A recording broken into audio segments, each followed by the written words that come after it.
Okay, thank you so much. Thank you, Emily and Florine, for inviting me for my presentation. It's an honor and a pleasure to talk on issues in the LGBTQ minority, specifically in neurology and neuro-oncology. LGBTQ stands for lesbian, gay, bisexual, transgender, and queer or questioning. So what I'm going to do is to talk first on minorities. The LGBTQ is for sure a minority, but we have different minorities when you consider ethnic minority, for example, religious people, different language, a different culture in various countries where you can say this is an ethnic minority, but also racial minorities, which will come up later in the presentation. And then for the LGBTQ, the sexual gender minority, so to speak. Now, minorities have in common that you may experience several threats. The social threat, for example, you may meet discrimination, stigmas, prejudice by people, and for sure also in careers that you have limited careers options due to belonging to a minority. But also when you look at legal threats, for example, that minorities may meet legal threats, which may range from being criminalized to a recognition of being a minority and a full acceptance, which is the other end of the spectrum, which is for sure the most important that we should reach for minorities. And last but not least, minorities have increased health care risk. I think we do not always recognize this, but it's important to touch upon. And what I'd like to do is now to focus more on the LGBTQ.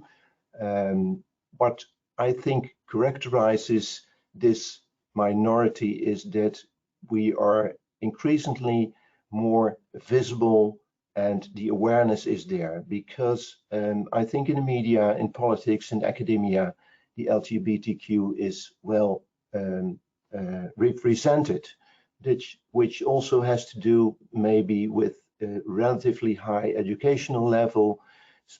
People can really speak for themselves, for their legal rights, and also coupled with the socioeconomic status, which is in many for the LGBTQ, but not for all for sure, relatively high. So the questions that I want to discuss with you is how do we as healthcare professionals care for and treat this minority in being patients? Do we do it the same way or do we do it differently? And do we acknowledge that there are differences in healthcare for this specific group of patients? And then finally, realizing that also being a healthcare professional belonging to these LGBTQ, do we experience ourselves anything regarding discrimination? And that's, I think, also an important issue to discuss. So let's go back to several information that I think is important to share. We know from a large study in the United States that about 11% of people have a same-sex attraction, and a fewer percentage in between have same-sexual behavior.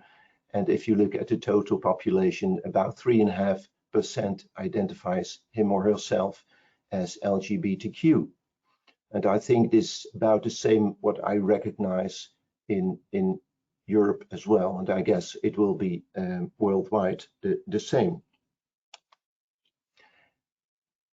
Also, if you look at a difference over the world between countries and continents for the legislation, the sexual orientation legislations, you see huge differences. The green countries are the countries where there is legal recognition, which goes from the full recognition, so to speak, that it allowed for a gay or lesbian marriage, until the countries which are more on the African continent and in Asia, where it is seen as a crime and you may run the risk of being imprisoned or even have a death penalty.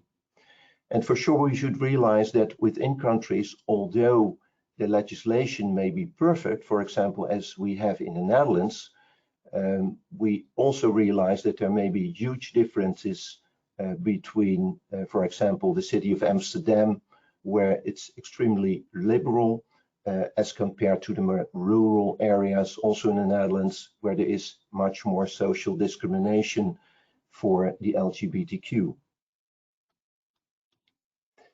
So now giving a bit of my personal background, because I think it's good to illustrate how I went through the process of recognizing being myself belonging to the LGBTQ minority. I was born and raised in a traditional Roman Catholic family in the Netherlands with 6 siblings. And I think in the 60s and 70s of the last century, there was not really room for much recognition for having a different sexual orientation, so to speak. And when I came to my medical studies in the 70s, it was not so easy as well. I remember having a college by one of my psychiatry professors who told us that being homosexual is a personality disorder. So I thought, okay, I have a personality disorder, I have to live with this. And to make it not easier, in the early 80s, we had the big HIV/AIDS epidemic, which was not only, but was really stigmatized to the homosexual male population, which made it even more difficult to come out of the closet, so to speak. And when I look back, realizing how I did this, I think you had to choose maybe between 2 outer ends of the spectrum, going from being very confrontive to speak out and be proud of your sexual orientation, and on the other hand, being far more diplomatic, the don't ask, don't tell mentality. And I think for me, it fitted far more that I took the diplomatic way, don't ask, don't tell, telling it to my family and to my siblings, and also through my career. I must say, I have not really met very big problems, not really being stigmatized or discriminated. And I was very lucky to be a neurologist and neuro-oncologist. And during my career, I've been head of the residency program in The Hague, becoming a professor in neuro-oncology, first in Amsterdam, later in Leiden, and having several board functions. So, but I think the main thing what I do recognize is that, first of all, when you're coming as a new person, as a new doctor or as a new resident somewhere in a hospital, please let people first get to know you as the person as you are, who you are, before you will speak out about sexual orientation issues. So I would say don't do this before that people know you a bit better, because that may really be helpful in being accepted as a person as you are. So what are the health risk factors in the LGBTQ minority? I think for sure the HIV infection amongst the gay and bisexual male population was a big problem we had, but for sure we have now medication and vaccines, and this is now far better than it was in the 80s of the last century. Should also realize that we do know that lesbian women are more likely to have overweight and being obese, with also health problems linked to this. The high prevalence of smoking amongst the LGBTQ minority, and the high rates of substance abuse, being alcohol, drugs, where we see there's an increased use of this, which also has its health risks for sure. And for the transgender community, we know that medications, for sure, the hormones, the high dose hormones they take, may affect their health, which we should realize is an important issue. So then going back to what is having a different sexual preference, can we find a basis, a neurobiological basis for this? And there has been research from this from the 90s, from the last century, or even before. And I do recognize in the Netherlands we had a study which was done on CT and MRI of the brain in homosexual men, which showed that the midline structures of these men were larger than of the heterosexual men. And it caused a lot of uproar, because people were thinking, okay, then so I have to make a scan and people can see if I'm homosexual or not. But I think the basis for having there are studies which show that there are differences, which you can see on this slide, differences in the cortical thickness, for example, difference in the midline structures, and specifically to the hypothalamic nuclei, which seem to have more connections in homosexual men. But what does it mean? Does it mean that it's still something which is a disease or so? I hope we shouldn't see it like that, for sure. What do we, as LGBTQ minority, what do we meet in the clinical practice, in the healthcare?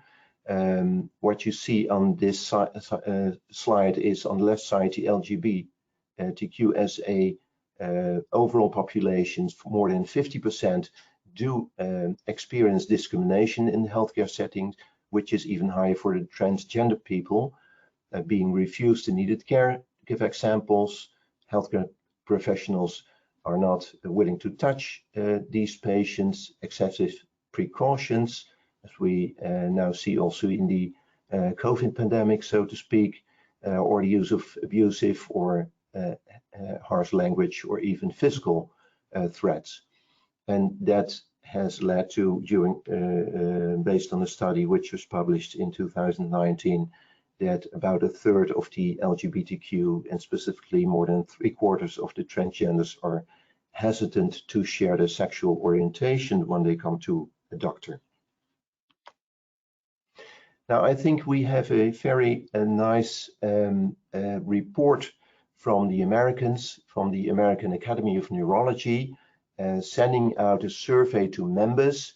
1,000 randomly chosen members of the AN received a survey on their preparedness to treat sexual and gender minorities, and it was something on the self-reported knowledge of these members, their attitudes towards patients, and the clinical preparedness in caring for these patients. And what you see here on these bars are that we do see that most of these neurologists do acknowledge that there are differences, that there are barriers for patients, for the healthcare services, and they also feel comfortable to see these patients and to help them. But on the other hand, we do recognize that only a minority have insight into what are the healthcare problems that are specific. Are the healthcare problems specific for these LGBTQ minority? And that's something that raises the questions that we need more teaching of residents and doctors about these issues. Also very interesting to see that 13% of the 1,000 invited members participated, which is quite low. And you can wonder, were people hesitant to fill out such a questionnaire? 11% of the respondents identifies themselves as belonging to the LGBTQ minority, of which most but not all were open in their clinical situation about their identity, still feeling some reserve to share this with their colleagues. And it's also, I think, good to see that where the respondents are from, mainly from the coastal areas, and not so much from the central Midwest part, so to speak. And the LGBTQ neurologists, they do experience in some instances discrimination also from patients, and may run the risk of a higher burnout.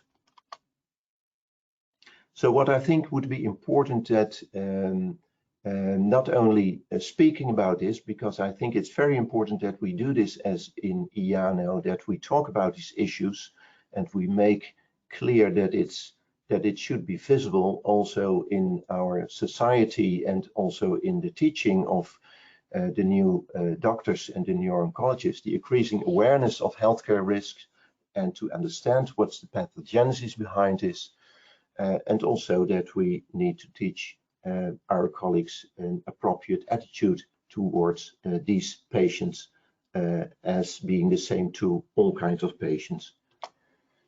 And to end with, I think it's important to see that we have the risk factors as already expressed, the higher risk, the higher rates of smoking, use of hormones, higher rates of anxiety and depression, fear of discrimination, that you may also have further research directions within the LGBTQ community, because we think that would be important to find out what would be helpful and important for this minority. And with that, I'd like to thank you for your attention, and I'm open for any questions or comments.